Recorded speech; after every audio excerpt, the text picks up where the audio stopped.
I'm Dean. I'm the dad. I'm Laura. I'm the mom. And I'm Crystalline. I'm the daughter. And together we are... Family Plot. Well, that's better. Krysta doesn't sound like she's sentencing us to our death. What? Yeah, that was a little bit of a thing. Maybe you should take that snippet and, use it as a sound effect going forward. Because the echo kind of was a little epic. It's not something we want to listen to all the way through the show. Yeah, just a little. So, welcome to our holiday edition.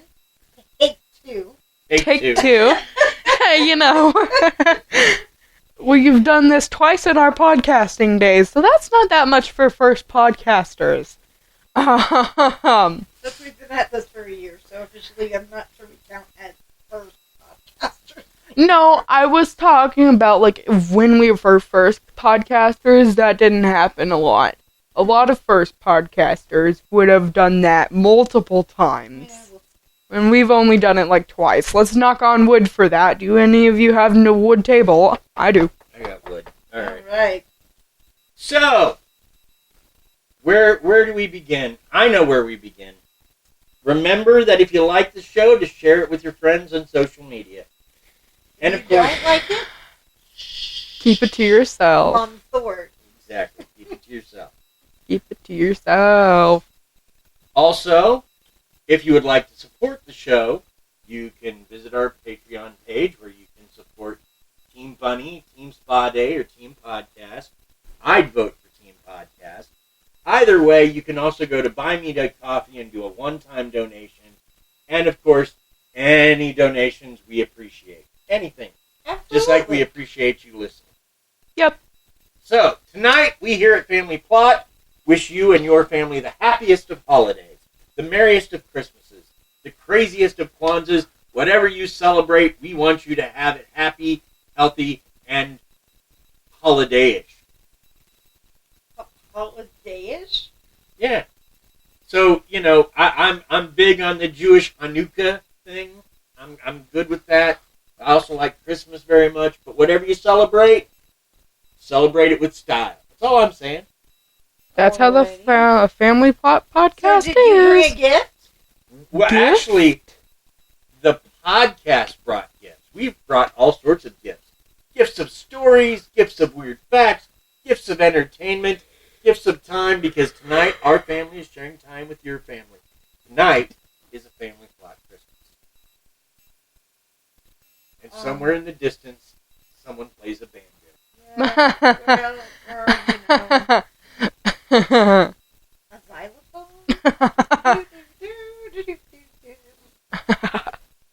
So, now, normally we just get right into the Krysta's Weird Facts, and we will, but I do want to make a special announcement because, in addition to our usual podcast wackiness that we do, we have some holiday greetings from some of our friends in the podcasting industry. We're so excited. And some of these will surprise you if you keep up with the podcasting world. I'm not going to tell you because we tried it in our last episode, and to punish me, it was given a reverberation I simply could not clear from the episode we recorded. So Yeah. we're trying something new. Yeah. I would like to say before we move on to my facts and other things, thank you for everyone taking the time out of the day to make these beautiful, welcoming things. Absolutely. They're pretty awesome. We're when super excited. You didn't need to take the time out of the day. we are very thankful. Yep. We even had, well, no details. Yes, But No details. We've got, No details. yes. These are presents. We keep them a secret That's until right. we open You gotta them. open them up. You one gotta at a open time. them. Exactly. Exactly. Unwrap the joy. Unwrap the joy. Speaking of unwrapping, I think Krysta has some weird facts that she needs to unwrap.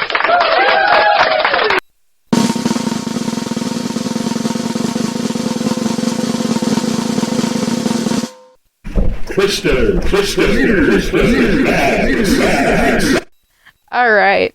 So today's facts are from goodhousekeeping.com. Thank you, goodhousekeeping.com, for sharing your facts with the world, and specifically us. Thank you, Good Housekeeping, for having a magazine for 50 years Well, and now having a website. Today's facts are also by Asher Fogel and Liz Scummer. Shimmer? Scummer. Okay. Before we start this, I would like to make an announcement before. I've already done this in the last one, so you don't need to... You, said something in the middle of my... Okay, well, before we get into this, I am not trying to mess with anybody in their religion, because there are some religious facts in here, and most people, when they're creating these things about Christmas, they make up things like, this was so-and-so's birthday, this is this and this religion, this has to do with that. So yeah. Before we start, I would like to do a +1 now. Okay. So, when, a little while ago, back in the very old days, Christians would not do the type of stuff we do now. It would almost seem like more of a marching band or a parade. But they'd come to people's houses and take their stuff as a gift.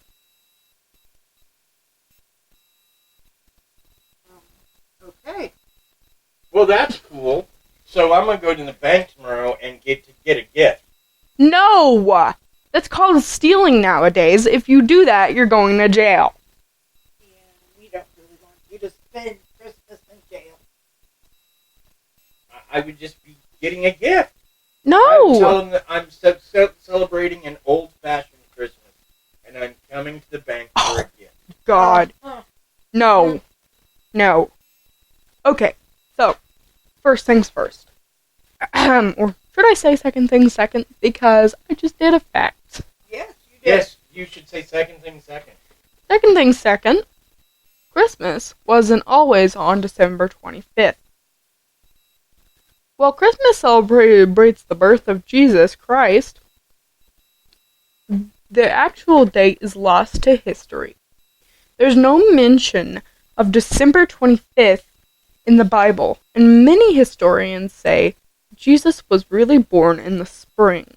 Some historians posit the date was originally chosen because it coincided with the pagan festival.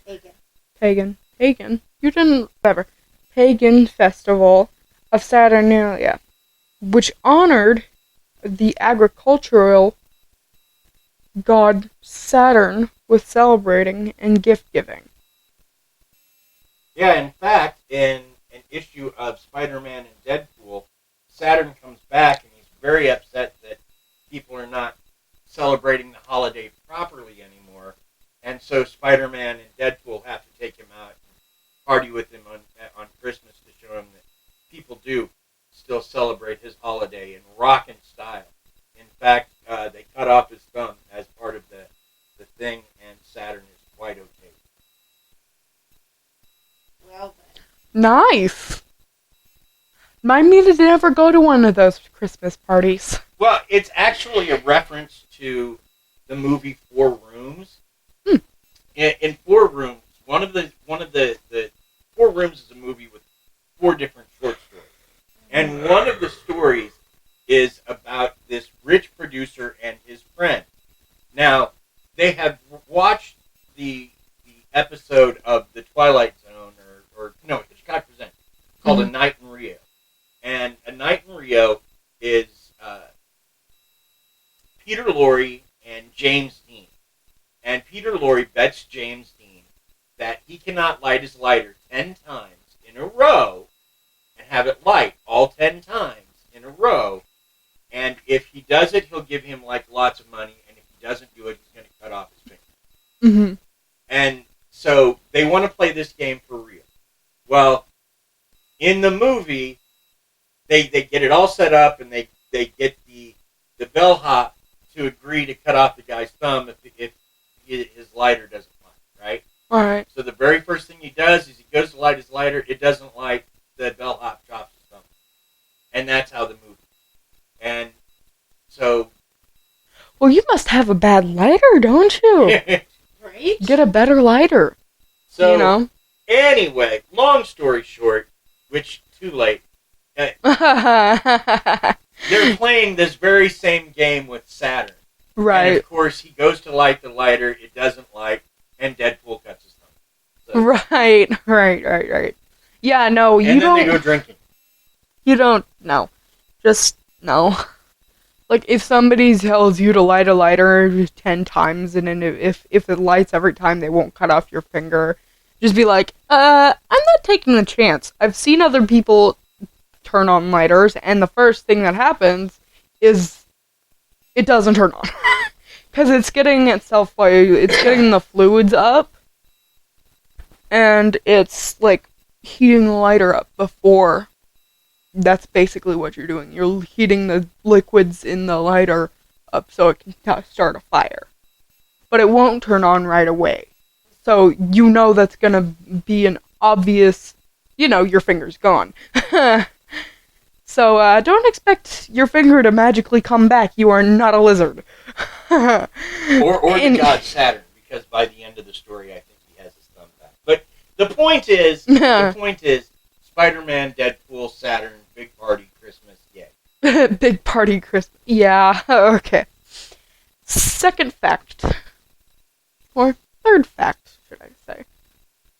I think we're on 3. We're on 3 because I did a +1 before. That's right, we did the +1 before. Evergreens are an ancient tradition. The tradition of Christmas trees goes all the way back to ancient Egyptians and Romans who decorated the evergreens during the winter. Okay. They decorated evergreens during the winter. Winter solstice to signify that spring would return.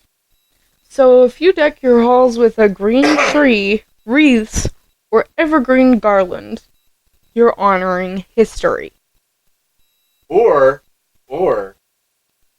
it's got another reason, and we'll talk about that later. Because I have my own theory on Christmas trees. Alright. Number 4. You can thank Prince Albert for your Christmas tree.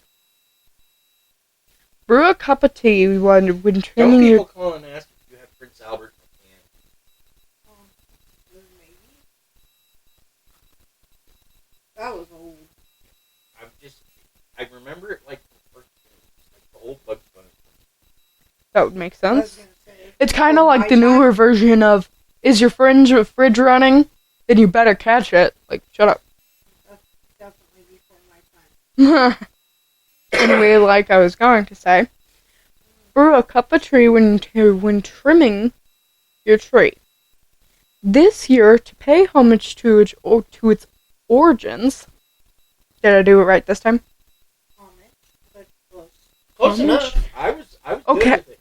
Okay, I was saying about origins, because last Origins was right, yes. times I said organs, which does not